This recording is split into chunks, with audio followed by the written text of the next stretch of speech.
मेरे मुअज़्ज़ज़ सामईन हज़रात, अस्सलामु अलैकुम वरहमतुल्लाहि वबरकातुह।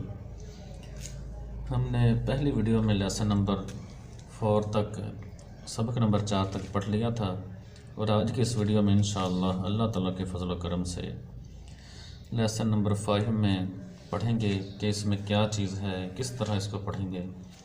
तो इसका उन्वान, टाइटल जो है वो है तनवीन, यानी दो ज़बर, दो ज़ेर, दो पेश, इनको तनवीन कहते हैं। जिस हरफ पर तनवीन हो उसे मुनव्वन कहते हैं।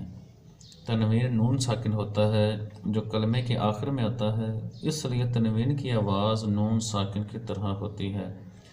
जैसे हमज़ा दो ज़बर अन, इस तरह करके। ये जो तीसरी लाइन के अंदर जो लिखा हुआ है ना, मिसाल दी गई है इस तरह। तो इसके हिज्जे किस तरह करने हैं कि